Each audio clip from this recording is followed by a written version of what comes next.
Week two, kaput. All of my fantasy teams, kaput. Fantasy football is the only thing on planet Earth that could have me feeling this type of way. On top of the world last week, literally feeling like the earth is on top of my face this week. The injuries they're getting out of hand. Some of you guys are plagued like I am, I'm sure. In my main league, the week started off, T. Higgins already ruled out, Jordan Addison ruled out, A.J. Brown just wants to tweak his hamstring a day before the game. Awesome. I got Cooper Kupp. Like, my 5 wide receivers that I drafted, dead. Insane week 2. We're going to recap it as we always do. We got a bunch of cones. We got a bunch of guys that simply cannot perform. A bunch of guys that we cannot trust for our fantasy lineups. But there were a lot of good takeaways as well, all right? Not everybody plummeted like I did. Not everybody shit the bed. Jalen Hurts will be one of those guys tonight, okay? Because on Underdog Fantasy, they've got a free square. Although I can't win this damn week, you guys can, all right? If you haven't been on Underdog Fantasy, they are simply toying with you. They just want you to get onto the platform. All you have to do is go deposit with code BDGE the first time you get on the platform, and they're giving you a half a yard square for Jalen Hurts, all right? Go enjoy a win in real life, in real money, if you did not get a win in fantasy football like myself, all right? Week 2 recaps, we're going game by game as we always do. And this week in particular, going to be a little bit different. And we'll jump into why that is in a second. But, it wasn't all bad for me. We had another big week in the gambling space. As you could see, our ROI was 83%, mainly because I hit on the Raiders beating the Baltimore Ravens, some inside info out here. So make sure you're following me on Picket, all right?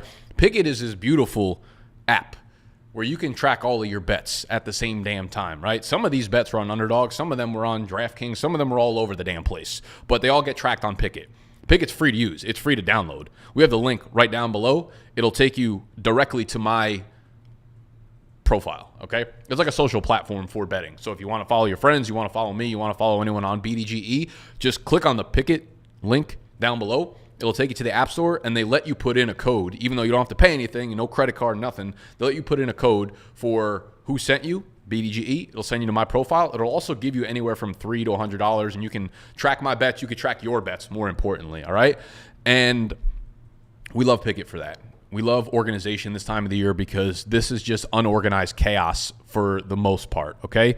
And that is what brings us to Game 1, Buffalo versus Miami. Now, as you can see on the right side of the screen, we're doing something a little different this week and going forward. We will now be able to put the Fantasy Life numbers up on the screen because we just signed a nice little partnership deal with them.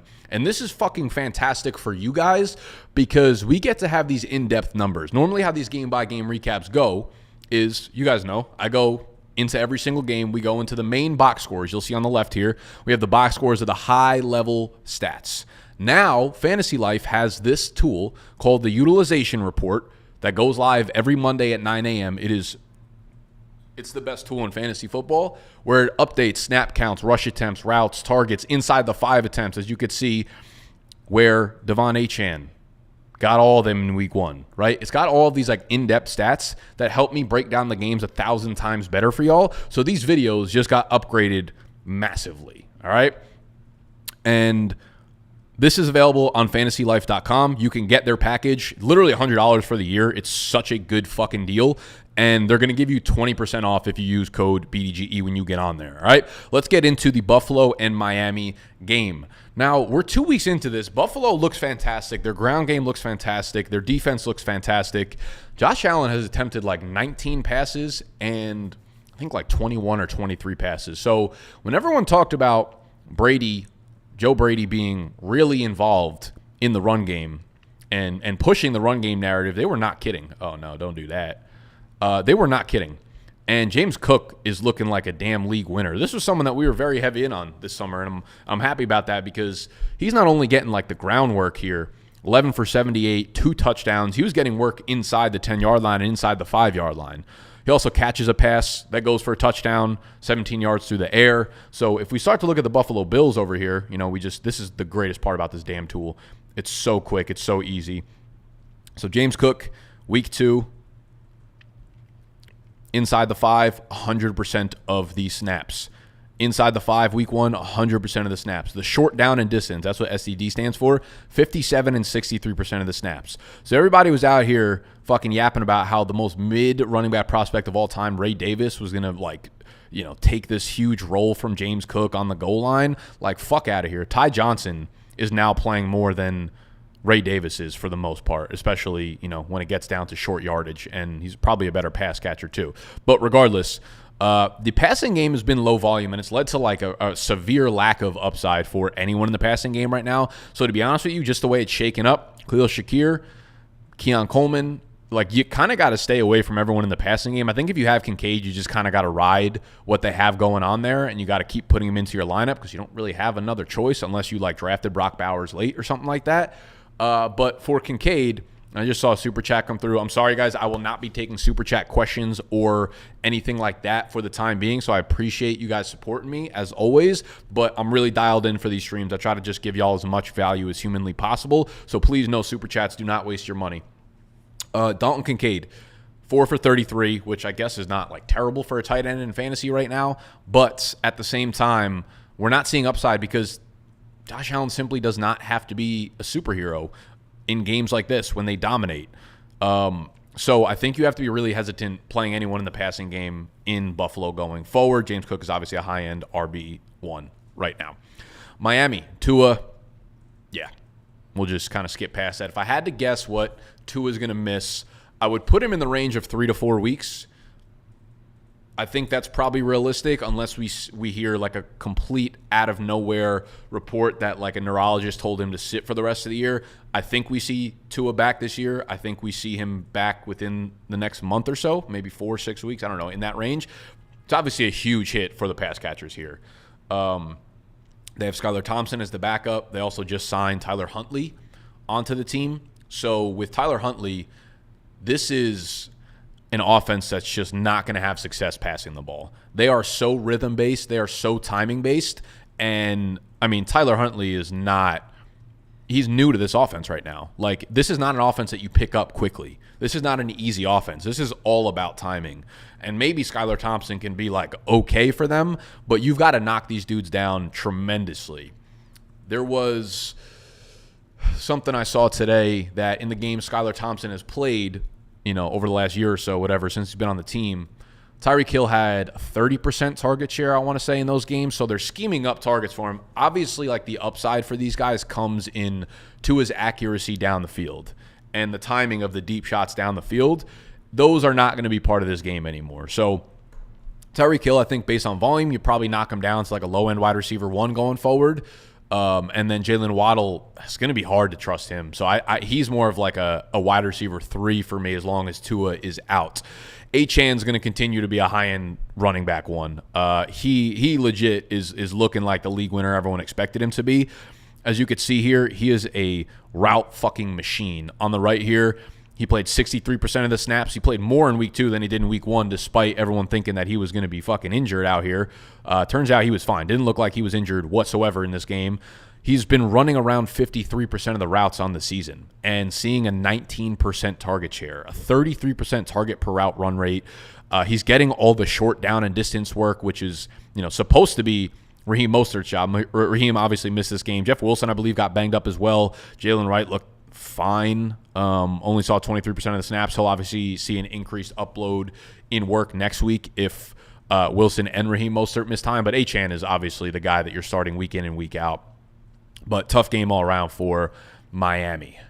Let's move to the Saints and the Cowboys. My goodness. Let's start off with this. Like, the Saints, I mean, everyone and their mother has been wrong about the Saints this year outside of Saints fans. This is another piece that I absolutely love about the Fantasy Life website. I couldn't say more good things about this. This is like, if you're someone who's not too into fantasy, but you still want to see these stats, this is why this fucking website is amazing. Not only can you just see like the snaps and the routes, but everyone's been talking about Clint Kubiak and this offensive scheme and play action and motion and all this stuff. And they did that like 14% of the plays last year. And we didn't really know if that was going to come to fruition or not. All right, let's look at the team styles tab here. Team styles, New Orleans scheme. Look at these fucking numbers. In week 1, 42% play action, 74% of the plays we saw shift motion. Week 2, 67% play action, 66% shift motion percentage. These are the things that we wanted to happen in the preseason. These are the things that people talked about happening with Kubiak in the offseason that gave us a little bit of hope for the upside of this offense. And it's coming to fruition. These are not fluky offensive performances. Obviously, like the level in which they're executing, probably a little bit fluky, but the reason they're having success are not fluky plays or not fluky schemes, right? We are seeing what we want it to happen in real fucking time. So again, I say to y'all that are just coming into the live stream right now, this website, this is fantasylife.com. This is the utilization report. This is probably the single best resource in all of fantasy football right now. And I'm going to be using them on the game-by-game recaps going forward. But you guys can go purchase it for the year, 20% off with code BDGE. So go to fantasylife.com, and when you it's like $100 for the year. So you're getting it for $80. It is the best money that you could spend in the industry right now. So go check out fantasylife.com.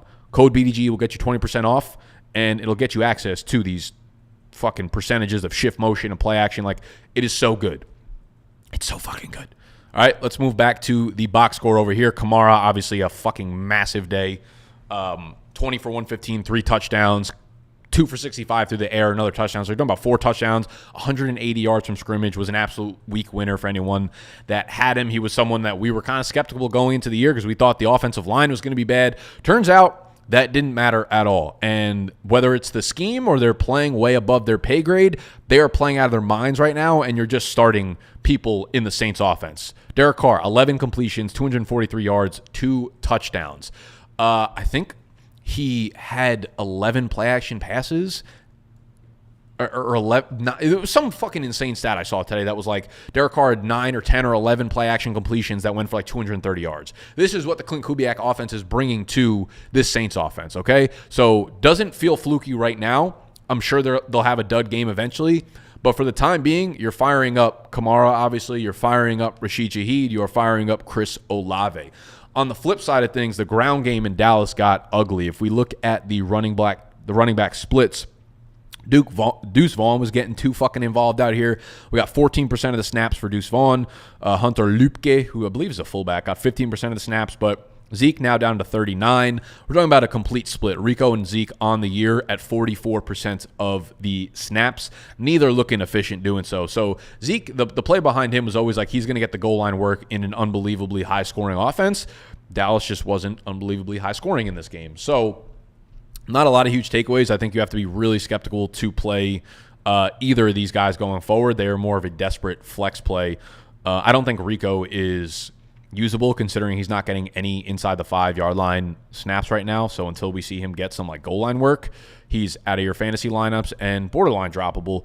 Dak goes 293 and a touchdown. CeeDee Lamb has the 65-yard touchdown pass. Jalen Tolbert kind of broke out, 6'4", 82. He looked really good. He was someone that got a lot of preseason hype as the wide receiver 3. And we had been pretty high on him. I have a lot of shares of him in best ball drafts just because my thesis was kind of like this is going to be a team that throws the ball a lot. Dak Prescott, almost 40 pass attempts in this game. Doesn't have a ground game, which we just saw. They basically average like 3.2 yards per carry. And Brandon Cooks might be cooked. He did score a touchdown, but that was like his entire year last year where he wasn't good. He was averaging like 36 receiving yards a game, but just kept scoring touchdowns. And that's not predictive. That's not something that we can count as being sticky. So that is how this game kind of played out. 2 for 19, and then Tolbert was the one who was like the volume play, 6 for 82. So I think Tolbert's probably a waiver wire ad. We will do a full waiver wire video tomorrow on the channel. So make sure you're subscribed for that, of course. That goes out around noonish Eastern time. If you're new here right now, we do these recaps every single Monday around noon, 1 p.m. Eastern time, so subscribe for those as well. Luke Schoonmaker was one of my tight end streams of the week. He's filling in for Jake Ferguson. This is just a team that tends to target the tight ends at a very high clip, and they don't have real pass catchers behind CeeDee Lamb. So Schoonmaker's another one that you could stream as long as Jake Ferguson is dead. Let's move to the Buccaneers Lions. Bucs escaped with a win here. They like really should not have won this game when you look at the numbers and everything. Like Baker Mayfield, 146. I guess they take sacks off that. 185 passing yards. Jared Goff, 307. The rushing for Tampa Bay, 70 rushing yards to Detroit's 139. Detroit just simply could not score when they get down to the red zone. They just like couldn't get it done at the important parts of the field. Jared Goff throwing a couple interceptions, a couple turnovers will have you in a spiral like that. So good for the Bucs playing scrappy, but hard to really bank on the Detroit Lions kind of down game here. I will say I thought this was for Ben Johnson's a great play caller and he's a great offensive coordinator. I thought they played this game horrifically. And I think what happened here was the Bucs were down a lot of their defensive backs, right? Antoine Winfield Jr. out. A lot of their depth, a lot of their cornerbacks that are normally playing were out for this one.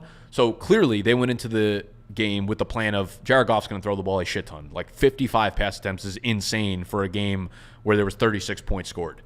They said, all right, Tampa Bay's strength is their running game, their run defense, and their hole is their passing defense. They forced that narrative way too fucking hard. Like, the Lions can run on any defense that they want. They just chose not to do it. They were having success running the ball. Like, they didn't have a ton of big plays or, like, dominating down the field, but they were playing fine. And I think had they stuck to that script and stopped forcing the ball into Jared Goff's hands, they would have probably easily came away with this game. But they didn't, and it didn't. So, Rachaad White, 10 for 18, another bad day on the ground. That being said, this is kind of what I was saying. Like, the Detroit Lions run defense is going to be elite. They just got DJ Reader back. He had his first game in this one. He only played, I think, like 25% of the snaps. So that was a little glimpse of what we're going to see. But this is going to be a very, very tough defense to run against. And that being said, like Aiden Hutchinson had, I think, like fucking 5 sacks in this one, 4.5 sacks. Like the fact that the Lions lost this one, extremely flukely, in my opinion, but doesn't change the box score, okay? Rachaad White, 10 for 18. He left the game with a groin injury, ended up coming back, finishing the game. From what I've heard reports, it's not too serious. I would monitor it, though, because the muscle strains could end up just needing a week to recover. He did come back in, and it kind of looked like he was limping sometimes, and that's why he couldn't really get anything going, but just really disappointing for the entire backfield. But I wouldn't look too much into the splits of the carries or anything like that because Rachaad White had to leave the game. But again, doesn't seem to be considered serious. Chris Godwin, man, he is looking like the fucking GOAT this year. Another 8 targets, leads the team, 7 catches, 117 yards, and a tug. They talked all offseason about how Chris Godwin was going to play more in the slots, and he has. He is a 65% slot player so far, which has led to, an ungodly amount of targets. It was just a bad game by Mike Evans. Those are going to happen when Baker throws for 185 yards. It just kind of happens. But Godwin's obviously an every week starter. Mike Evans is an every week starter. McMillan had, a dud of a game, but I wouldn't be too discouraged because when we look at the Tampa Bay receivers, in terms of the snap counts and whatnot, McMillan, again, ran a route on 86% of the dropbacks, which has now he actually leads the team. Godwin, being a slot guy, 82%. Mike Evans, 86%. So McMillan on the year, 87% of the routes he is running a route on. He's seen a far less catchable target rate, 60% compared to Godwin at 94 and Evans at 82. That's going to happen when you are a deep threat. His ADOT is 18 yards down the field, which is really fucking far. But yeah, I wouldn't be too discouraged from McMillan because he's still running a ton of routes, and this team is just running a ton of 3 wide receiver sets. Again, we could jump back into team styles and just kind of get a look at that if we wanted to. Tampa, 11 personnel, 62, 82, 72% of the time. I don't think this adds up to 100%, but they're just running 3 wide receiver sets at a very, very, very high rate, which is great to see for a dude like Jalen McMillan because when they're against an easier pass defense like the rest of the fucking NFC South, they'll have better days ahead. On the flip side, Amon-Ra did get hurt in this one. 11 for 119 on 19 targets. He banged up his knee. From what I've heard, it doesn't appear to be extremely serious. Maybe misses a week, but apparently I think he could play next week. So Amon-Ra St. Brown people, you probably avoided something major here, but just keep your eye on practice reports. He might be back for next week. Jameson Williams, another huge game, 11 targets, 5 for 79, catches that 50-yard ball downfield. So he's looking more and more like a legit target in this offense, and it's looking like it's coming at the expense of Sam Laporta, man. 2 really, really down games for Laporta. I don't really know what to say. He obviously had a bad game in week 1. Or not a bad game. He had a fine game in week 1. I did see something on Twitter where someone was highlighting like why Laporta was going to end up struggling in this week. And it was something to do with the Tampa Bay defense. Let me see if I could find it from dudes I follow. I'm probably not going to be able to find it like this. Search settings. Nope. Search filters. People you follow. This might be able to get it to us. It was from Jacob Gibbs. Or no, Ryan Heath. Here we go. This is just a quick hit as the opposite side of the Amon-Ra St. Brown coin. As I discussed above, the Buccaneers blitzed at the 3rd highest rate in the NFL last year.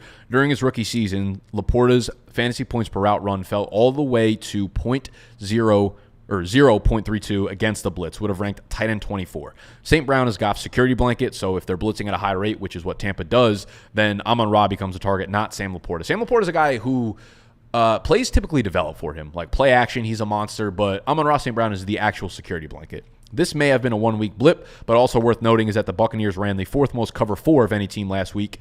Laporta saw his fantasy points per route run fall to 0.13 against the Shell last year. So that is another little thing that I saw that I think we can probably put a little bit more context behind it. So again, Laporta, while the tight end position is kind of struggling as a whole right now, I would not panic too heavily on Sam Laporta, and if someone's trying to sell him pretty low, I would probably look at him as a target because we know how talented he is, and we know how good this Detroit Lions offense typically is as well. So let's move to the Colts and the Packers. This was not a great showing from AR. Another 3 interceptions. The ground game got going. Alec Pierce looks like the only player in this fucking offense that can catch a damn pass. So I want to say better days ahead for the passing offense, and I'm sure there are, but when A-Rich is not making Superman plays, this offense is going to be inconsistent. It also doesn't help. So one of the things I brought up last week was like, don't overreact to the Joe Mixon or the Josh Jacobs games. But I think the overall point was just continue drafting good players or running backs on good teams that will have a lot of opportunity.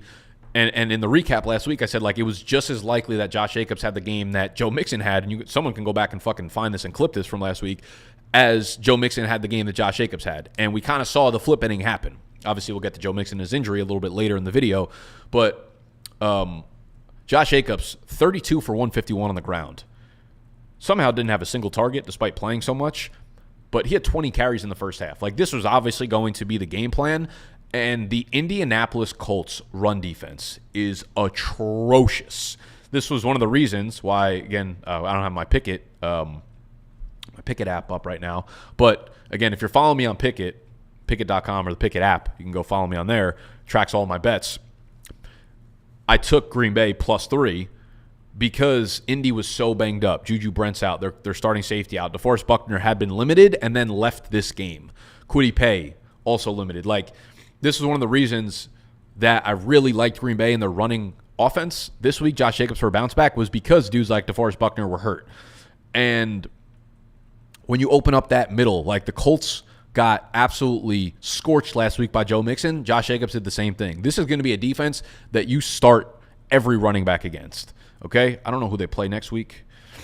They play the Bears. Okay, maybe I won't go that far as to say we need to start DeAndre Swift, but we finally have a good matchup for DeAndre Swift. So he will be startable next week. The point being, though, Jacobs bounced back in a major way. Malik Willis played well enough that like they got the win, which is a huge dub for Green Bay. Matt LaFleur is a GOAT play caller. Jaden Reed down game. Obviously, you couldn't really trust anyone in the passing game on this one, so we're just going to kind of throw that out as Malik Willis attempted 14 pass attempts. Marshawn Lloyd did play, ended up leaving the game. I don't even actually recall off the top of my head what his injury was. It's a lower body injury, so it was his first game back, leaves immediately. Not great. What does mean more run for Josh Jacobs. Now, for the Colts, Pittman back-to-back bad games. The problem is, like, Richardson doesn't take deep shots to Michael Pittman ever. He only takes them to, like, Alec Pierce and Adonai Mitchell. And Josh Downs is going to be back next week. Josh Downs is their starting slot guy. That's going to eat into – I mean, it probably moves Mitchell off the field, and it probably moves Michael Pittman outside, which I guess could be a good thing for him being one of the guys that gets shots downfield. If we look at the routes, though, Pierce is up at 92%. We've seen Adonai Mitchell down at 68%, and even Ashton Doolin is starting to get more and more play time. But I expect Josh Downs to be a much heavier contributor when he gets back. Likely next week. He's been, I think, limited at practice, so he's on schedule to return next week. I don't actually know if it's going to happen. Obviously, the high ankle sprains are really, really tricky, but it does seem like if there's a guy moving down the pecking order, it's probably Mitchell. But you could see the ADOTs are insane here. Pierce, a 25-yard ADOT on the year. Adonai Mitchell up at 18.4. Michael Pittman down at 10.9. That's saying he's a slot guy. So if Downs comes back in, plays the slot, Adonai Mitchell moves off the field, Michael Pittman moves to the outside, maybe he, meets in the middle there of that ADOT. So I think there's a world where there's better days ahead for Michael Pittman and the passing offense for the Colts. But again, this is always going to be the experience with A-Rich. He's just such a raw player. He's started like 20 career games dating back to high school as a football player. So in the games where he doesn't get it done on the ground, this is what his fantasy stat line is going to be, unfortunately. Jets and Titans. Okay, so we had the Jets win 24-17. This was kind of an ugly game all around. Rodgers does throw 2 passing touchdowns to Breece Hall and Braylon Allen. So you have 2 running back touchdowns. Garrett Wilson, another disappointing performance, 457. Here's the deal. As I've been kind of saying for the last month, the Tennessee Titans passing defense, really fucking good. L'Jarius Sneed has been someone who is shadowing the other team's best player. He's stuck with Garrett Wilson for the very large majority of his routes. Better days are ahead for the Jets passing offense. Their schedule, Patriots, tough, but can still be thrown on. We just saw Geno Smith go up for about 350. Broncos can definitely be thrown on. Vikings, but better days ahead. Not an easy schedule by any fucking stretch of the imagination, but better days ahead for this Jets passing offense. Breece Hall, he did get, scorched by Braylon Allen a little bit. Braylon Allen went and got into the end zone twice, which is kind of fucking annoying. But realistically, it was just for the fact that, Breece Hall can't play 1,000% of the snaps, right? You have to spell him at some point. You can't give him every single carry and every single target. So I understand it from a real-life perspective. He still ends up going over 20 points, full PPR, catches 7 passes, 52 yards, and a touchdown. So he goes over 110 total and a touchdown. Breece Hall, obviously great. Braylon Allen is an extremely high upside handcuff, as we've kind of been saying since the summer. I just imagine there are going to be drives where Braylon Allen gets in. He just happened to be the lucky one that got 2 touchdowns in this game. This could have just as easily been a fucking Breece Hall 3-touchdown game. Nothing else on the Jets side of things. Braylon Allen should be owned. I'm not starting him going forward. Will Levis looked really bad again. Tony Pollard, 17 for 62, catches 5 passes for 40 yards. So he goes over 100 total yards from scrimmage again. Tajay Spears left in this game at some point. I don't remember if it was a calf or a hamstring injury, but he pulled something which could leave him out for a week or two and obviously give Tony Pollard an absolute bell cow type share of the workload here. So Tony Pollard's a clear winner on this day with the Tajay Spears injury. Calvin Ridley, 4 for 77. D-Hop is pretty pointless right now. D-Hop is literally just a cone. Played about 10% of the snaps in week 1, I want to say. We'll check out what he did in week 2. All right, so he jumped up from 24 up to 51%. He's only seeing 11% of the targets per route run. That's awful. Calvin Ridley is the clear alpha here right now. Tyler Boyd seeing a lot of targets. He has run a route on about 90% of the targets and is seeing nearly a 20% target share. So Boyd came over from Cincinnati with Brian Callahan, and he's playing a lot here. So I expect D-Hop to continue to get more and more involved in the offense and run more and more routes, but the offense overall is just not good. This was why it was kind of risky drafting this passing offense to begin with, is We didn't know who the alpha was going to be. We don't. If D-Hop never got hurt, maybe it's him over Ridley, but Ridley looks like the best player. He looks like the only playable player in fantasy. Caught an unreal touchdown in the corner of the end zone. I feel like literally no one had any idea what was going on. We were sitting in the office. I was like, God damn, what a pick by Sauce Gardner. God damn, what a touchdown catch by Calvin Ridley within like a 2-second span. It was like one of those where the camera guy got faked out. Ridley caught it like in a little basket in the corner of the end zone. Unreal play. Yeah, I mean, Levis is borderline not startable. Their offense doesn't look great, but Tony Pollard is a playmaker. And the Tennessee Titans defense is going to continue to cause problems for opposing offenses. Speaking of causing problems for opposing offenses, man, the defensive scheme out in Minnesota is so real. It caused a lot of problems for Brock Purdy in this one. It got sacked 6 times. Deebo Samuel continues to be the alpha here. Brandon Ayuk continues to struggle. I think one of the problems with Brandon Ayuk is like he's such a good separator, and maybe he's just kind of slow out of the gate because he missed all of the summer training camp. But he's just not really targeted in this offense that much. Like, when C-Mac's out, it becomes a game plan of using Deebo Samuel more. 10 targets, 8 catches, 110 yards. George Kittle had a big bounce-back game. Ayuk, 4 for 43. I don't think people really understood how low Brandon Ayuk's target numbers were last year. Like, he performed like an alpha, right? Put up like 1,300 yards. He only saw 105 targets last year. It's such a low target number, and Shanahan and the 49ers are so game plan specific. Like, the guys that they're going to utilize on a week-to-week basis are so different. Like, George Kittle might block 70% of the time in one week and then run routes 90% of the time in the following week. Like, let's take a look here. Okay, George Kittle. I guess I'm a fucking clown. 91% of the routes this was what I was saying. It just didn't really match the production.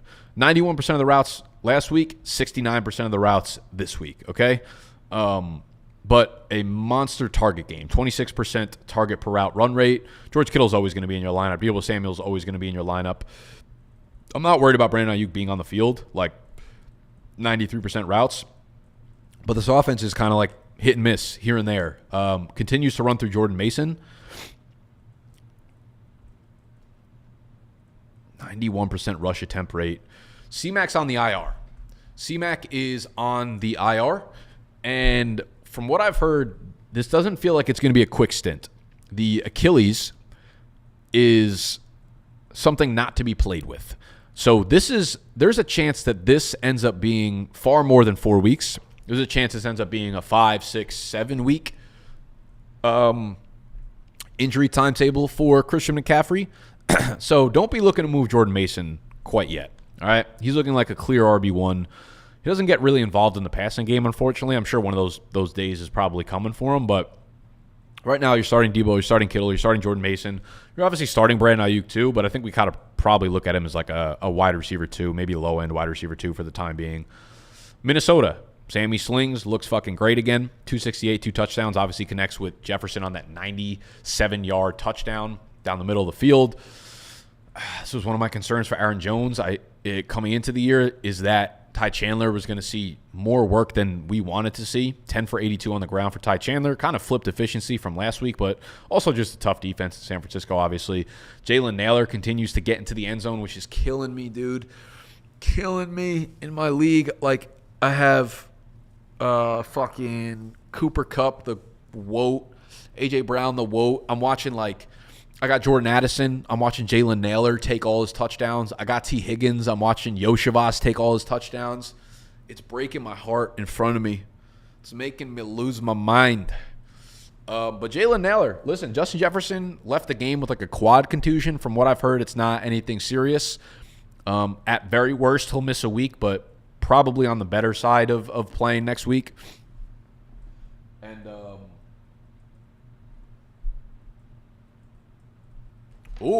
we got a little trade action. We got a live trade. We've got a live trade right now. In my league that I was just complaining about. I had Rachaad White, and I needed wide receiver help. It's full PPR. I had Rachaad White. I needed wide receiver help. As I said, I got A.J. Brown, Cooper Kupp, T. Higgins, Jordan Addison. Like, every fucking receiver I have, dead. traded for George Pickens.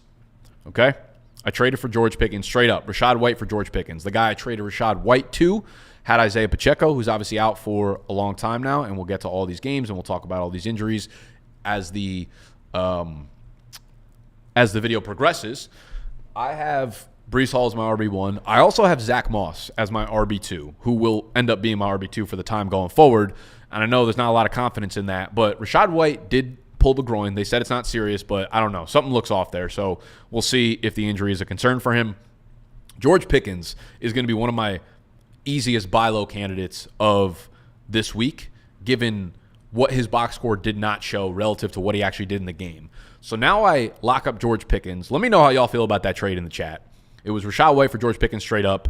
I think it was probably just a fair trade for someone who needed a running back and someone who needed a wide receiver. But when I'm at full strength now, if I ever get fucking back to full strength, my receivers are going to be A.J. Brown, Cooper Kupp, T. Higgins, George Pickens, and then Jordan Addison as like a flex backup play.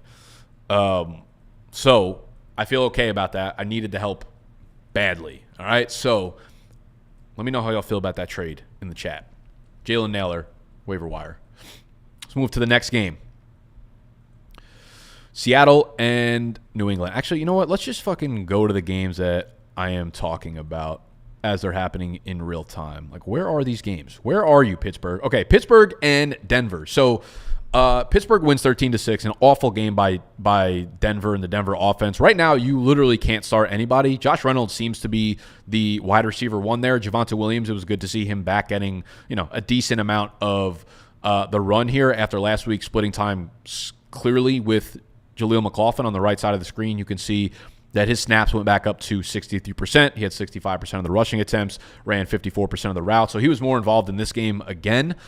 So I do think he's the one to own over Jaleel McLaughlin, but he's still like a very desperate running back flex play right now. Josh Reynolds also a desperate flex play. There's no one you could really start on Denver. On the flip side, Justin Fields plays again, gets a dub, doesn't get it done for your fantasy team.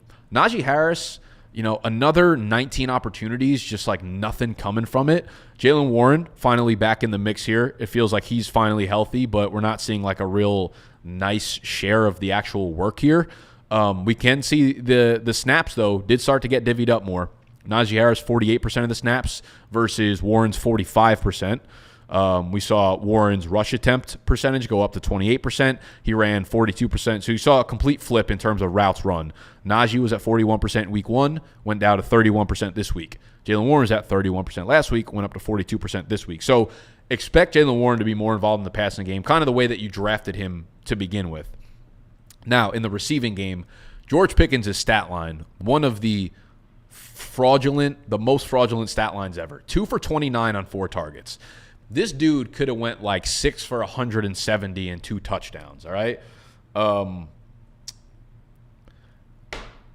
This was one. Patrick Surtain shadowed him the entire game. He had a huge play called back on a holding penalty. There was multiple PIs called on him, not on him, but on the defender. Like, he looked so good in this one, all right? George Pickens' day should have been a lot better. So if you're just looking at the box score, do not fret about George Pickens here. They get the Chargers, then the Colts. Cowboys is tough. Raiders, Jets, but then Giants, Commanders. Like, it's going to be a little bit of a tough schedule down the slate here, but like no one that I think we need to shy away from for Pittsburgh in terms of George Pickens. But George Pickens is one of my favorite buy low candidates right now, and I'm putting my money where my mouth is. Just move Rachaad White for George Pickens straight up, all right? Let's move to Seattle versus New England. Shout out New England, man. Really fucking playing their hots out over here. Big game for Geno Smith, 327 through the air and a touchdown. DK, 10 for 129 and a touchdown. Jackson Smith and Jigba, 12 for 117 on 16 targets. Tyler Lockett, of course, because I had to put him into my lineup in that league where everybody's fucking dead. This is the game that he has. Let's take a look at the snap counts. DK, 96%. Jackson Smith and Jigba, 92%. Tyler Lockett, 88%, which means that we are seeing the grub offense of 3 wide receiver sets that we imagined happening going into the season, right? Let's, again, take a look at the style of offense here. Seattle, 11 personnel, 77% of the time. That is a very, very, very, very, very, very high rate. and something that you just absolutely love to see. We also finally saw Jackson Smith and Jigba start to be used a little bit more downfield. His A-dot jumped from 3.5 yards, which is how he was used last year in the Shane Waldron absolutely anemic offense, up to 10.6. So that is a big jump and where he should be utilized. So JSN, huge game. Got to feel really good about him going forward. Shout out to me and Deal or No Deal for those y'all that watched live on Friday. For those guys that have no fucking idea that we have a whole nother NFL trivia YouTube channel where we fucking play games like every day. We have a Deal or No Deal that we do live every Friday. I played against Gut this week. You pick a case for a running back and a wide receiver. I ended up taking a deal, getting Zach Charbonnet, and he carried my team. Thank God. I won Deal or No Deal, so I will not be having to sing a song. I will not be having to do karaoke opening up the live stream on Friday. But yeah, go subscribe to our NFL trivia channel as well if you're a fucking psycho that loves football as much as we do and literally can't get enough of this content. That is where we're yapping about it at a much higher rate. DK, big game. Good bounce back to see him after getting shadowed by Surtain last week. On the flip side, I mean, the New England ground game, man, looked good. 11 for 96 for Antonio Gibson. Ramondre, another less efficient but massive day on the ground. Still 21 for 81 and a touchdown.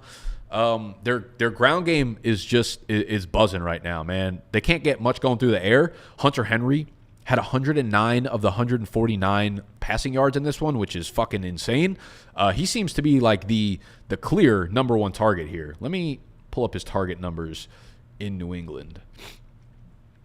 Hunter Henry, 48% of the targets. On the season, he has 30%. That is such a big share of the targets for a tight end. Those are like tight end one numbers. Right now, I think through 2 weeks, Hunter Henry is probably a top 5 fantasy tight end. He is becoming the number one target for Jacoby Brissett, and I think that's probably remaining the case if Drake May does get into the game. So Hunter Henry is pretty startable as a tight end one for the time being. Nobody else in the passing game is startable for New England, and most of these players are droppable. Ramondre Stevenson continues to be a top 15, top 12 option right now, I guess, for fantasy. Nothing much in the passing game, but 5 targets is pretty good. Kenneth Walker injury, I think they said they're going to be cautious with him, so there's a chance that he misses another week, maybe 2. Commanders, Giants, holy hell. The Giants, I don't know if you guys saw this tweet or this stat. The Giants are the first team in history to score 3 touchdowns, not let up a touchdown, and win the game. So Washington kicked, 7 field goals. New York scored 3 touchdowns, and since their kicker got hurt, they did not. That's insane. There's nobody on this team that can attempt an extra point. I can kick an extra point. Like, I am capable of getting out there and kicking an extra point. How do they not have one player of the 52 remaining players that is a good enough athlete to kick a fucking extra point? This blew my mind, but they decided to just go for 2 every time and miss it every damn time. Daniel Jones, 178, 2 touchdowns, 32 yards on the ground. So, a decent game. You better fucking do that against the Commanders because these are the only good games you're going to get. Devin Singletary, really good game, 16 for 95 and a touchdown on the ground. But the big takeaway here is, of course, Malik Neighbors. He was a must-start. Like, if someone sat Malik Neighbors this week, you are an absolute cone. Malik Neighbors, 18 targets. That was 67% of the targets in this offense, 18 of 28. I believe that is the highest target share since like 2015 in a game, okay? So Malik Neighbors is going to be a level of good at the wide receiver position that we see every 3 to 4 years, every 4 to 5 years when he gets a real quarterback. He is unbelievable. That being said, we're still going to see a lot of weeks like we saw in week 1 where he goes 5 for 60 because Daniel Jones can't deliver him the ball. When you're playing against Washington, things are going to look nice and rosy. And on the flip side, same thing with Brian Robinson. 17 for 133. This dude looks good as shit. This dude looks great on the ground. Jaden Daniels, this was one of my concerns, for him. If you've been watching, like, Cliff Kingsbury literally cannot run a competent offense. He is so bad at running a passing offense. They cannot throw the ball past the line of scrimmage ever. It's so bad, and it's ruining Jaden Daniels. This was one of my, huge game for Jaden Daniels last week. Came back down to earth this week because the offensive line had him in hell. right? He was sacked 5 times, but he probably got hit a good 15 times in this game. He left the game because he was injured at one point. Like, that's going to happen more throughout this year. He didn't have any rushing touchdowns. The team didn't have any rushing touchdowns. So when games like this happen, you're going to end up with 11, 12-point games from Jaden Daniels, unfortunately. Eckler continues to be really involved. I think he's like a low-end RB2, high-end RB3 in PPR formats. 3 for 47, another good game through the air, 8 for 38 on the ground. So, he's going to be a guy that I think could consistently put you up 9, 10, 11 PPR points per game. And he was being drafted, outside of the top 10-ish rounds. Terry, we're in full-out panic mode because Cliff Kingsbury cannot run a competent offense against the Giants' defense. So this is the combination of Dan Quinn and Cliff Kingsbury is so bad. It's so bad. I'd be so sad if I was a Washington fan. It's so cool that you have Jaden Daniels, but that combo of coaching is going to ruin this kid. Chargers, Panthers, you want to talk about ruining a kid? Bryce Young is having no one ruin it for him. He is single-handedly ruining his own career. Andy Dalton will probably be in the lineup sooner rather than later. I guess you could try to pick him up in Superflex. I don't know, the weapons he has around him don't make me feel good like he's going to be a good player whatsoever or if he's going to have a high-volume passing offense. But there's not a single player that you can put into your lineup on Carolina. Not even close. On the flip side, J.K. Dobbins again goes crazy. 17 for 131 on the ground and a touchdown. 43-yard scamper to get into the end zone. This dude looks so good. Gus Edwards somehow outcarried him, 18 carries. This is kind of the problem with this offensive scheme is that they want to run it so much that they have to get Gus Edwards so involved. Gus Edwards had 18 carries. His longest carry was 6 fucking yards. Like, what are we doing? I know you can't give J.K. Dobbins 30 carries. Like, he's probably going to break down. But overall, it's just good to see. All right? Overall, just great to see for J.K. Dobbins. If you drafted him in round 10, 12, 14, wherever you got him, you have yourself, in my opinion, a certified top 15 fantasy running back going forward. I don't want to go like crazy here and be like he's an RB1, although he's playing like it, because they have the Raiders and they have the Panthers in week 1 and 2. We'll see what happens when they're playing the Steelers next week and then the Chiefs the week after that. So I think he'll probably come back down to earth, but he's easily the one you want to own in this backfield and probably the most valuable fantasy player overall. Quentin Johnson looked kind of good. Weird to say. Might be the only time we ever say that, but the man caught 2 touchdowns, 5 for 51 on 6 targets. Josh Palmer has become an absolute nothing in this offense. Quentin Johnson, 83 and 86% of the routes. You see Josh Palmer's routes drop from 93 to 64%. So maybe they're phasing him out a little bit. Quentin Johnson, I guess he needs to be owned. I guess the man needs to be owned in fantasy football. He's running a lot of routes, 32% target per route run rate. They're also targeting him. He had 100% of the end zone targets in week 2. 71% of the third and fourth down targets. 33% of the play action targets. 49% of the air yards. Quentin Johnstein out here putting the Steen in Steen. Damn. And just one more reminder while you guys are in here, fantasylife.com has all of these stats. It is the best resource. I mean, you can see how quickly their product works, how quickly you move through this stuff. It is unbelievable. And if you want to sign up for their season package, which is only $100 for the entire year, you'll get it from now until like week 3 of next year. You could use code BDGE when you purchase it for 20% off. So $80 for the entire year. This will be the single best purchase you make this year. It is so good. Let's move on to the Browns and the Jags. This is just atrocious out here.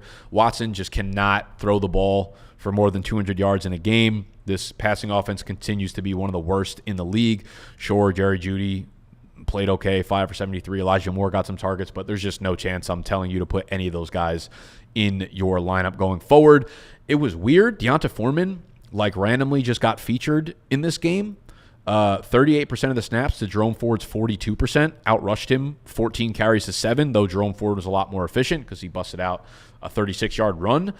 Pierre Strong also got banged up in this game, so this will probably be a more consolidated backfield going forward between Ford and Foreman. But a little weird that Deonta Foreman just came out of nowhere and saw a lot of carries. So that's definitely something to keep your eye on. On the flip side, T. Law they need something new in Jacksonville, man. They need I just tweeted this out before I came on live here. Ben Johnson and Clint Kubiak need to move to Chicago and Jacksonville. Take your pick. I don't care who moves where. Ben Johnson in Jacksonville, Clint Kubiak in Chicago, Clint Kubiak in Jacksonville, Ben Johnson in Chicago. I think I just said the same thing 3 times in a row. I'm not really sure. This is what happens when you're 50 minutes into a live stream that you have not taken one breath yet for. They need something new here because this offense is just so stagnant every time they step onto the field. ETN, 13 for 52 and a touchdown. I got to be honest, man. ETN owners got lucky in this one because Tank Bigsby got hurt immediately in this game.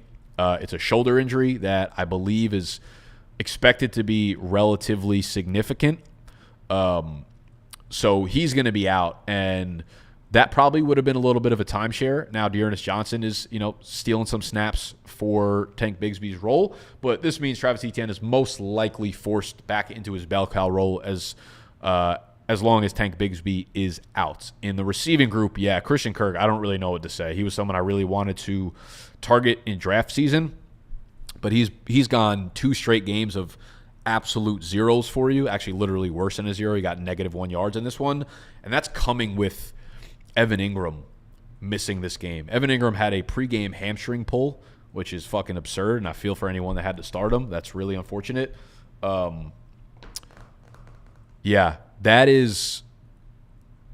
That I just don't know what to say. I guess you just can't really start him right now. Brian Thomas Jr. goes for another 94 yards.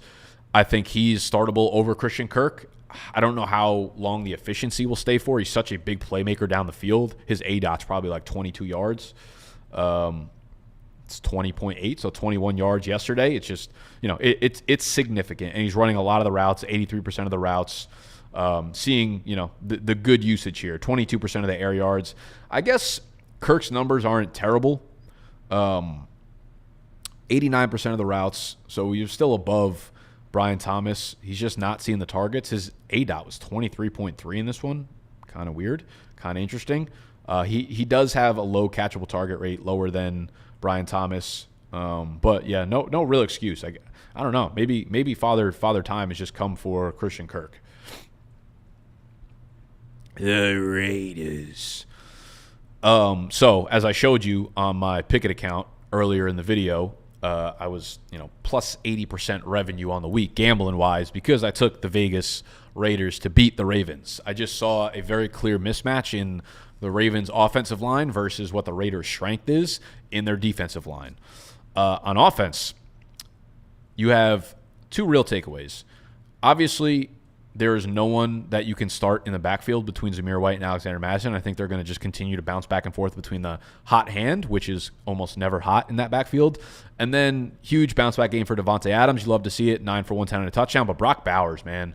Brock Bowers, he was someone that I didn't really want to draft this offseason, and he's making me look fucking silly. 9 for 98 on 9 targets. They are using him to perfection. They are letting him get out and open in the field and really utilize his best strengths. So Brock Bowers right now is clear tight end, a clear tight end one going forward. I don't know how many tight ends I'd want to own over him rest of season. I think you can make a legitimate case. I know in our big league, JMO has Kelsey and Brock Bowers, and he's started Kelsey both weeks. And next week I would be shocked if he doesn't make the flip to start Bowers over Kelsey, which probably means Kelsey will have his big game. Bowers will shit the bed, and that's how fantasy works. But there just aren't a lot of tight ends that you are starting over Brock Bowers at this point because no tight ends are getting 9 targets a game. So when we look at the other side, we want to talk about 9-target tight ends. It wasn't Isaiah Likely this time. Everybody blew the fab budget on Isaiah Likely, and this is, it shouldn't come as a shock to anybody here, but this was our concern, was that, sure, it was a big game, but it's not like Mark Andrews is going anywhere. And we saw the routes dip back down. Where Andrews stayed stagnant at about 75% of the routes, Isaiah Likely dipped from 70% down to 50%, probably because they went extremely less 2 tight end heavy. In week 2, 12 personnel and 21 personnel. Dipped from 67% down to 47%. And that's going to be the problem with a dude like Likely. You just don't know. You don't want to be starting a tight end that is playing on less than 50% of the snaps. So that was a problem. Zay Flowers had a huge game, 7 catches, 91 yards, and a touchdown. Derrick Henry in predictable-ish game script, 18 for 84 and a touchdown. Their passing game it just looks all out of sync, and it's a big problem. Their interior offensive line is a very, very, very big problem that they're going to have to address this offseason. So we'll see about that. But Flowers, of course, continues to be like a wide receiver, too, gets peppered with targets. Andrews is, he's good. He's fine. I think you look at him as like a low-end tight end 1 right now just because how this passing offense is playing and obviously the increased target competition with Isaiah Likely and Zay Flowers here. Cardinals and Rams. Now, okay, we got a lot to talk about on the Rams side. Let's first start off with the fact that everybody on the Rams is dead. You got Puka hurt, Cooper Kupp hurt. 3 of their offensive linemen missed this game. This offensive line, I was looking at PFF grades, and their pass blocking grade on PFF, it's from 0 to 100, was a 20 through 2 weeks. That is like, it's not even close. There's never been a pass blocking unit with a similar grade in a season. I think it was 20. Let me see. Okay, 29.2. As you could see, like the next closest team, the Falcons, they still have another game to play at 44.3. What the fuck are we doing down here? Their pass blocking unit is bad. Their run blocking unit, bottom 5 as well. This was supposed to be a strength, but everybody got injured. Note boom, whatever it is, Steve Aioli, like I think that's a fucking DJ, but you guys get the point. Everybody's hurt on this offensive line. Let's go back to last year, just to give you reference for grades. Pass blocking, the lowest grade were the Giants, and you guys remember how bad the Giants were last year at 43. You remember how bad the Pittsburgh Steelers were at 45. 2 years ago, the lowest pass blocking grade was 52. We were talking about the Rams' offensive pass blocking grade down at 29. They are fucked right now. Matt Stafford is in hell. This offense is not going to be able to make things happen. When you get sacked 5 times by the Arizona Cardinals, you are in trouble, okay? So that's a problem. And it's going to be a problem for the run efficiency, obviously, of Kyren and Blake Corum. So, yeah, I mean, not a lot of good to say. Obviously, like Demarcus Robinson filling in, Tutu being on the field, Jordan Whittington. Puka's out. Cooper Kupp suffered an ankle sprain. He re-injured his ankle. I will say he limped heavily off the field. He didn't come back out after the second half, which was not surprising given the fact that they were down like 3 touchdowns. No point to running back out there. He was in a walking boot. People like I don't know that people understand what a walking boot is really for. Like a walking boot it's not the same thing as like a cast. It doesn't signify a big injury.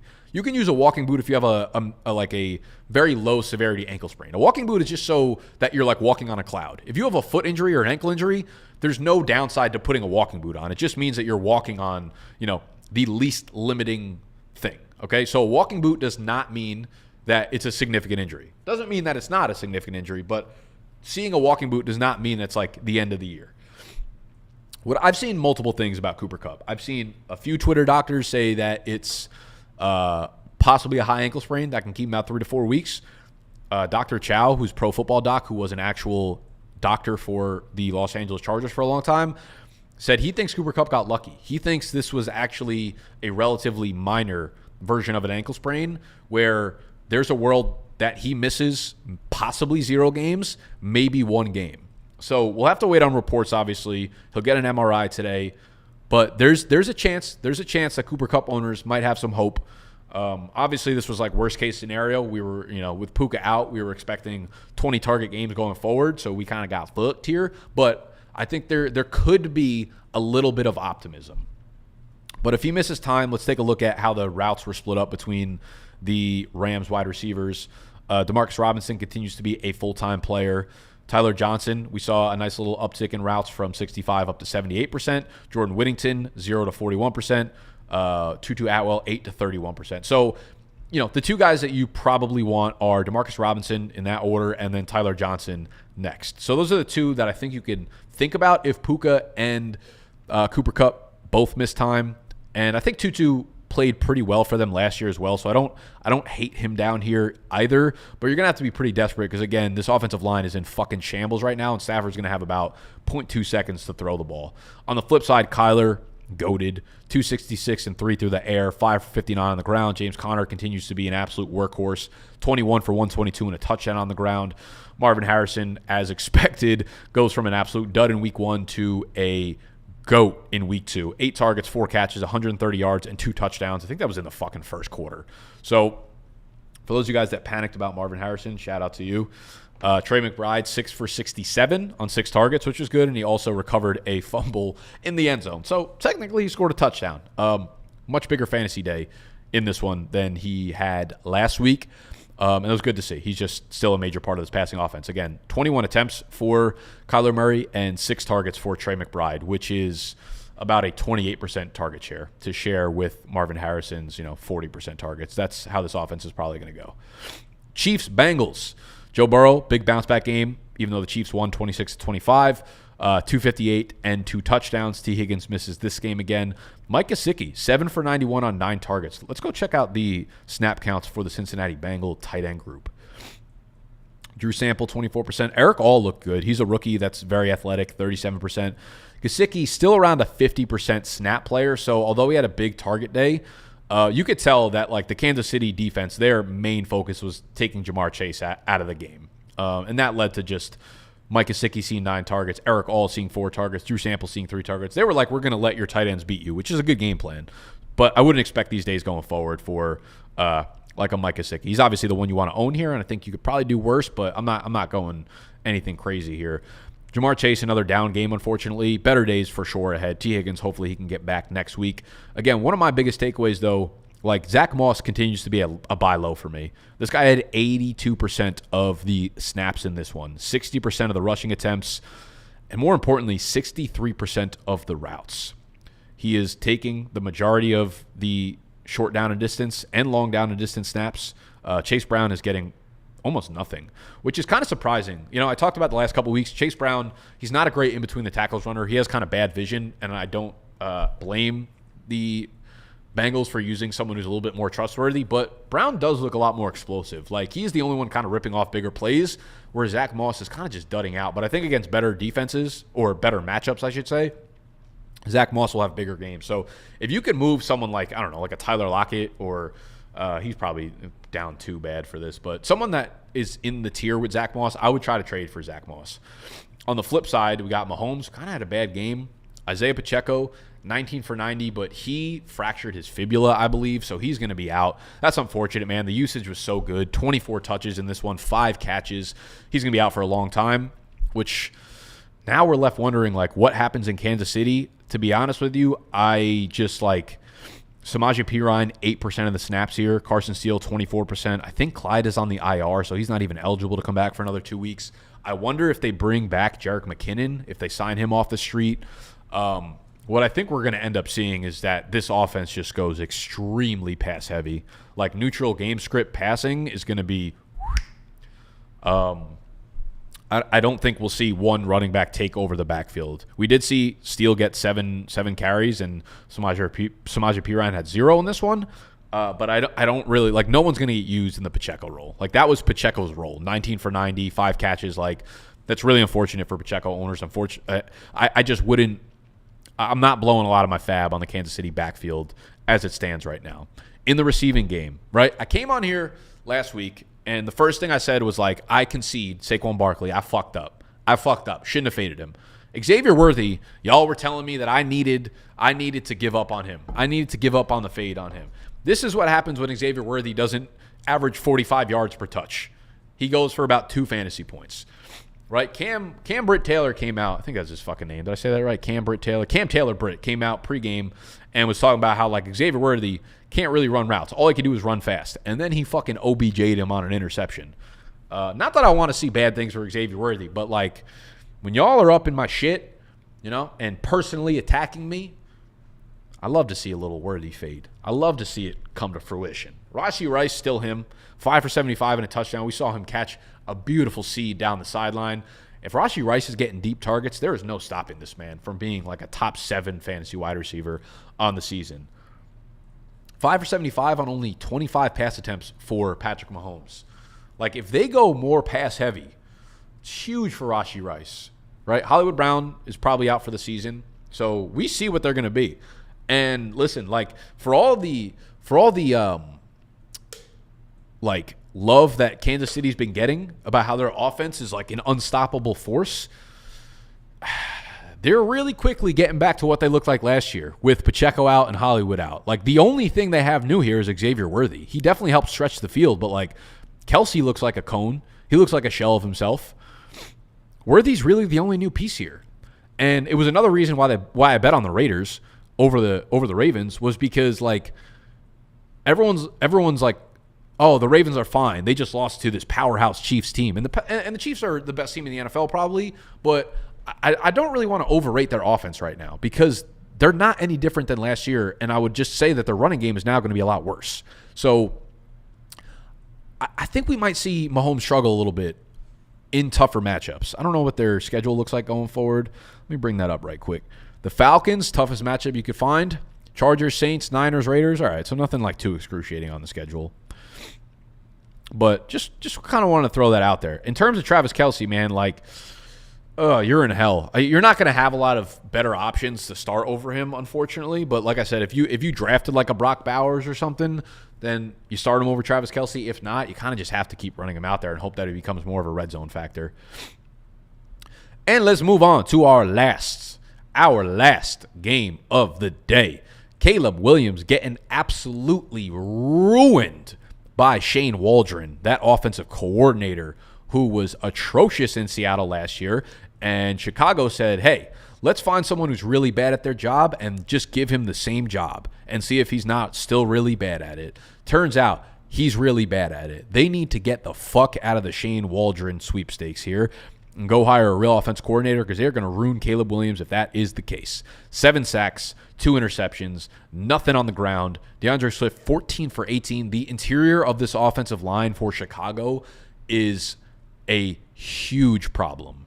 The interior of this offensive line for Chicago is going to cause problems for DeAndre Swift and Caleb Williams all season long. We had DJ Moore 6 for 53 on 10 targets.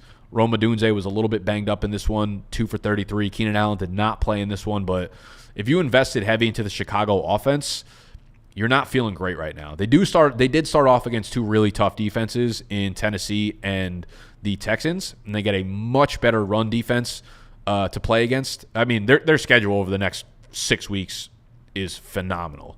Indy, the Rams, the Panthers, the Jaguars, the Commanders, the Cardinals. So there's a time to buy low on Bears players. It's right now. Like, if someone's selling DJ Moore, I'd buy him. Actually, I don't even know if there's other players to really want to buy into. Like, you could say DeAndre Swift, but y'all know I've kind of had a fade on DeAndre Swift all summer, so the way he's playing does not make me feel any better about him. The underlying statistics are good, though, I will say. 67% of the snaps, 75% of the rush attempts, 57% of the routes. So he's playing a lot. The one concern is we did see Khalil Herbert get the goal line carry. If he's the goal line back, then that's a huge problem for DeAndre Swift, who's already getting blown up behind the line of scrimmage. Like Swift, again, one of the problems with him coming in is we've never seen him play behind a subpar O-line. It was always the Lions or the Eagles. And guys with kind of poor vision like DeAndre Swift can be fine when there's big-ass holes. But when your interior is the way that Chicago's is, it's a problem. So Swift is not really a guy I'm even looking to buy low on. I guess DJ Moore would really be the only takeaway there that I'd be looking to purchase if you could. On the flip side, CJ Stroud, man, that dude is just so fucking accurate. Holy hell, he is so good. Running backs, unfortunately, if you're a Mixon owner, I believe he suffered a high ankle sprain. So his day was cut early, and if it is a high ankle sprain, he's going to miss anywhere from 2 to 4 weeks, and it might ruin a lot more than that. Dameon Pierce did not play in this one, so we saw a very heavy dose of Cam Akers. Cam Akers did fumble on the goal line, which is not great. So we saw him split snaps. Daria Gumbawale got in here and was fucking playing a lot. But Cam Akers got 21% of the routes, 32% of the rush attempts. He seems to be the next man up. We'll see if Dameon Pierce is active next week. If I had to choose one or the other, I guess I'm going to have to look more into this before I get like on record for the waiver wire show tomorrow. Again, subscribe if you're new here because we put out a waiver wire show every Tuesday morning. My instinct is definitely Akers over Dameon Pierce right now. But I wouldn't be surprised if we saw a little bit of a split between Akers, Pierce, Darian Wale running routes. It could get kind of bad back there. Receiving, Nico Collins might be just straight up a top 5 wide receiver in the NFL at this point. Unfortunate for Diggs, kind of had the same stat line, but just didn't score the 2 touchdowns, and that was always, possibly on the spectrum. Tank Dell, man, y'all really pushed back against me when I was talking about Nico being the GOAT this offseason. And y'all were so fucking hooked on the fact that Tank Dell was going to be him. From the start, I always knew Tank Dell's fucking ADP looked fishy as hell. I was like 4th round, 3rd round, wherever the fuck he was getting drafted by the end of the season, man. By the end of the draft season, it always felt weird to me. But everyone's like, nah, the chemistry. Like, y'all are fucking out here going on play dates with CJ Stroud and Tank Dell. Y'all are out here going to dinners with CJ Stroud and Tank Dell telling me about what their fucking chemistry is. Fuck up out of here next time I listen to y'all. I didn't even draft him. I'm just pissed because now Tank Dell, he's running the routes, I guess. 85% of the routes, 85% for Diggs. But Nico is the GOAT. Realistically, I think with CJ, I think he's so good. And I think, listen, the Chicago Bears pass defense, like Jalen Johnson is tremendous. Their cornerbacks and their safety play is really, really good. So in better matchups, I actually still feel fine playing Tank Dell and Stephon Diggs. I think they're both high-end wide receiver 3s, despite not seeing the production yet from Tank Dell. But Nico's about as high-end of a wide receiver 1 as you're going to find in fantasy football. All right? So that is the last game of the slate, but we do have a game tonight. Oh, man. Is it because I'm... Oh, okay. We are going to go into some plays tonight, though, because we have the Falcons versus the Philadelphia Eagles. And let's make some plays here, all right? Let's make some plays tonight. This is on Underdog Fantasy, before you ask. And, again, if you are new to Underdog Fantasy, or if you want to trail any of these picks, you can download the app. It'll be one of the first links in the description. Use code BDGE when you deposit for the first time. And when you deposit just $10 or more, guess what? They're giving you a fucking free square for tonight's game. Jalen Hurts, literally half a yard, okay? They're giving you a free square to pair with anything else on the board. So, promo code BDGE, $10 or more, you're going to get this free pick of Jalen Hurts tonight for 0.5 yards. What can we pair that with? We need to do an Atlanta Falcons pairing to go with a Philadelphia Eagle. Everyone's super down on Kirk Cousins, man. Everyone thinks he can't move. Everyone thinks he can't play quarterback anymore. This is where I think the narrative changes. One of my favorite props, or one of my favorite things to bet on Underdog, is the longest whatever line. So like longest completion, longest rush of 15.5 yards for Bijan. Let's see what the longest reception is for Drake London. 21.5 feels pretty high. Kyle Pitts, longest reception of 18.5. I don't hate Kyle Pitts' 3.5 reception line. That feels pretty good. I think the narrative has been pushed way too far on Kirk Cousins. Everyone's like, he can't move. There was that one clip that went kind of viral on Kirk Cousins.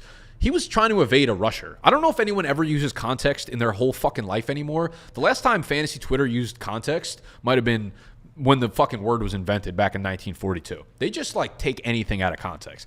If you look at a different angle, yes, he didn't plant off his back foot because he was evading a pass rusher to the right. Fuck up out of here. I might take every over on Kirk Cousins just because. I don't know. Something's speaking to me on the Kirk Cousins 34.5 longest completion. Something is just speaking to me. I like the Kyle Pitts 3.5 receptions, though, too. Let's just make a big-ass fucking line. Why not? Let's run it. And because I've already used the Jalen Hurts 0.5 passing yard line, and they have all these fucking boosts for you, they're just randomly giving out a 50% profit boost. Yeah, we'll take that. Thank you. Underdog Fantasy, promo code BDGE when you sign up. What else are we going to run with? What do we like on Philly? So A.J. Brown is out, which obviously leads to way more targets for a guy like Devontae Smith, who will see more tension from A.J. Terrell, and obviously we have really good safeties in the bike there. I think this probably becomes a little bit of a Goddard game because the Atlanta linebacking crew is atrocious. Do we want to go Goddard? I feel like I'm almost getting too cute with Goddard. He just can't prove to us that he's actually good. But I'm just taking lines on guys that I feel like aren't that good. Do we have a splits? Are there splits on Fantasy Life? Or will I have to go over to RotoViz? Let's see. Stats and info, NFL stats. Do we have splits? Player stats.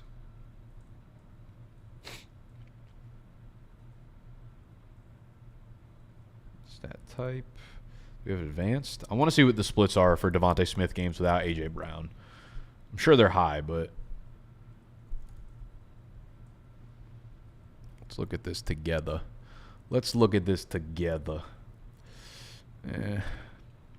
Tools, splits. I feel like it's on here somewhere. I'm just too fucking dumb to figure out where. Info, stats, Steve. Oh no, there's just too much. Game logs, player comparison tool. Hang. Oh, I'm sorry. It's definitely on here, and this fucking tool is phenomenal, but I got to go to a different tool for this. It's on RotoViz. Let's see. Tools. I got to log in first, I think. There we go. Game Splits app. Y'all don't know the resources that I have just glued to the back of my fucking hand. Like, I've been doing this for a long time. I really be doing it for a long. I'm a vet. A.J. Brown. You got to make me put the fucking dots in here. When did they come in? 2022. No, have they never not played a game together? Okay, they've only ever played together. I didn't realize that. Okay, well, then that's not a good piece of research from me. I apologize for wasting your time and wasting everything. Who do you guys like better? You know what? I'm going to take it from the chat. Y'all want me to do the leg of Devonta Smith or Dallas Goedert?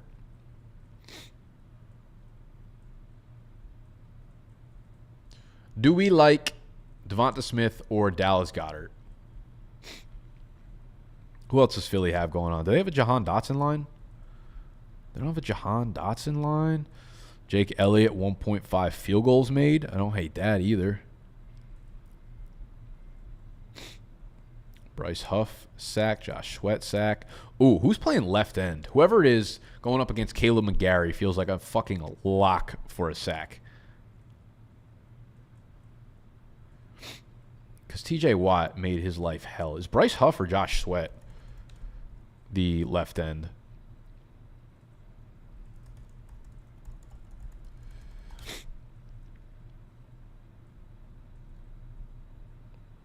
Left end. Oh, don't just give me D end. I need more than that. Okay, left outside linebackers Bryce Huff. I might go spicy and go Bryce Huff 0.5 sack right now, to be honest. You guys we got, oh man, Devonta, Goddard, receptions, Devonta, Smith, Smitty. Oh, it seems like Devonta's the play here. All right. I'm actually going to go. Oh, in one of the last playoff games. That's right. That's only that's a fantasy tool. So it only has regular season stats in there. Let's see which games they missed together.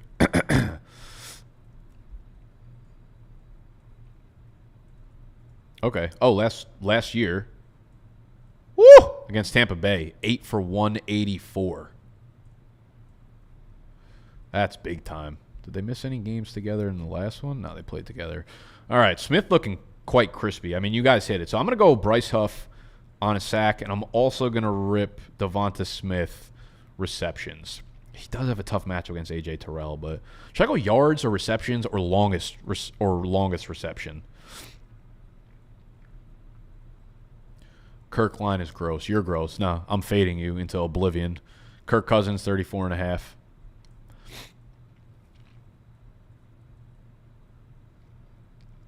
Let's take Devonta Smith, 5.5 receptions.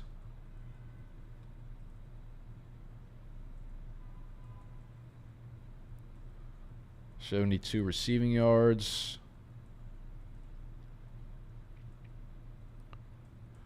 I'm going to say Devonta Smith, 72.5 receiving yards. All right, we got a 50% profit boost. We're going to throw 25 on it. Oh, where'd you go? So we can do a straight-up dub. A.J. Terrell's so overrated. Dude, I kind of agree. Like, he's a great cornerback, but people talk about him as if he's in, like, the Surtain, Sauce Gardner, even, like, Jalen Johnson tier. And I'm like, Terrell's cool, but he's not – he ain't like – you got to cross off your fucking receiver because of that type beat. So we can hit 4 for 4 and win about $400 on $25, or we could play a flex play, which is basically insurance. So if we hit 3 out of 4, we still double up our money or more than double up our money. But if we go 4 out of 4, we only get 227. I'll take the flex play here. Bang. All right, so that's my slip right there. We got Kyle Pitts, 3.5. Let's fucking ride together, boys and girls. Bryce Young was benched. Yep, that doesn't sound too surprising. That was like one of the first things I think I said in this entire fucking this entire video. That's tough. Yeah, Pitts over 3.5 receptions. Kirk Cousins higher, 34.5 yards, longest completion. Bryce Huff higher, 0.5 sacks. Devonta Smith higher, 72.5 receiving yards. And again, just a very quick reminder, like if you're ever wondering what I take at any given time on Underdog, on DraftKings, whatever, go hit up Picket. It's one of the links down below. It is free to download this app. You know, if you rode with me yesterday, we're up 83.46% ROI. How you doing? Yeah, the Picket app. Use code BDGE when you get on there. You don't have to pay anything. It is absolutely free for you hooligans. And I'm out of here, all right? I'll see y'all tomorrow on the waiver wire video. Go download Underdog. Go download Picket. Go download or sign up for Fantasy Life, all right? FantasyLife.com, UnderdogFantasy.com, Picket.com. Use promo code BDGE and all them bitches. I'll see y'all tomorrow. Love you. Smoochies.